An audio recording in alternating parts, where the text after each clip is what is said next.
২৪-এর ৫ August ছাত্র জনতার গণ অভ্যুত্থানে ক্ষমতাচ্যুত হয় আওয়ামী লীগ সরকার। এরপর থেকেই অনেকটা শীতল ভারত বাংলাদেশ সম্পর্ক। তাৎক্ষণিকভাবে পর্যটন ভিসা বন্ধ করে ভারত, যা চালু হয় লম্বা সময় পর। যদিও এখনো চালু হয়নি রেল যোগাযোগ।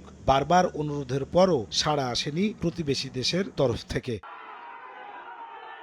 একই বছর ডিসেম্বরে হামলা হয় ত্রিপুরায় বাংলাদেশের উপ হাইকমিশনে। দেশটির কিছু কিছু রাজনৈতিক নেতার উস্কানিমূলক বক্তব্যে উত্তেজনা ছড়ায় সীমান্তবর্তী এলাকাগুলোতেও।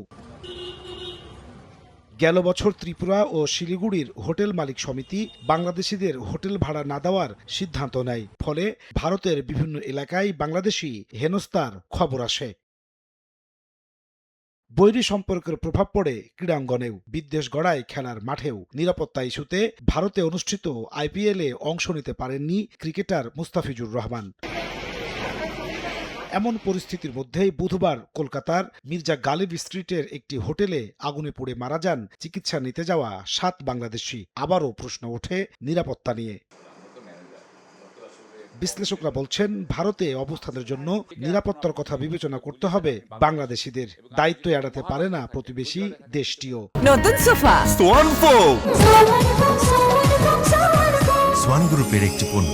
বাংলাদেশের সাথে একটা অশুভ সমীকরণ মনে মনে ছিল, তো হচ্ছে আমাদের হাসিনার দেশের লোক। তো যখন হাসিনা পড়ে গেছে তখন কিন্তু এখন বাংলাদেশ কিন্তু মানুষজনও কিন্তু একটু অন্যভাবে দেখছে। বাংলাদেশিদের জন্য এটা নিরাপদ কিনা বা নিরাপত্তা কমে গেছে কিনা, অবশ্যই নিরাপত্তা কমেছে। বাংলাদেশি সন্দেহে অনেককে ধরা, বাংলাদেশি সন্দেহে অনেককে পুশিং করা, এগুলো তো আমরা দেখছি। তাহলে কি আপনি বাংলাদেশি শব্দটাকেই আপনি অন্যভাবে দেখছেন? শুধু তাই নয়, ভারতীয় গণমাধ্যমে দেদারসে চলে বাংলাদেশ বিরোধী প্রচারণা, যার প্রভাব জনগণের উপর পড়ছে বলে মত বিশেষজ্ঞদের। ইন্টারিম গভর্নমেন্টের সময় যে ইন্ডিয়ান নিউজ পেপারগুলো ভয়ানক রকমের হোস্টাইল জার্নালিজম করেছেন, ভয়ঙ্কর রকমের যে আপনি প্রোপাগান্ডা চালাচ্ছেন, সেটার অংশ তো ইন্ডিয়ান মিডিয়া, ইন্ডিয়ার জনগণ তো এটা খাচ্ছে। তো তখন তাদেরও এক ধরনের পারসেপশন তৈরি হয় বাংলাদেশকে নিয়ে, বাংলাদেশিদেরকে নিয়ে।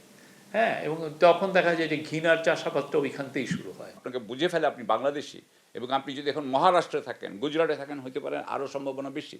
আপনি যদি ওয়েস্ট বেঙ্গলে থাকেন, হয়তো সম্ভাবনা একটু কম। বিজেপির যেগুলো স্ট্রংহোল্ড, সেখানে বাংলাদেশের অবস্থা খারাপ হবে, এটা স্বাভাবিক না? আবাসিক হোটেলে অগ্নিকাণ্ডের ঘটনা তদন্ত সহ বাংলাদেশি পর্যটক ও ভ্রমণকারীদের জন্য নিরাপত্তা নিশ্চিতে দুদেশকেই উদ্যোগী হওয়ার তাগিদ দিচ্ছেন বিশ্লেষকরা। এবং আপনি যদি এখন নাজমুস সালেহী, সময় সংবাদ, ঢাকা।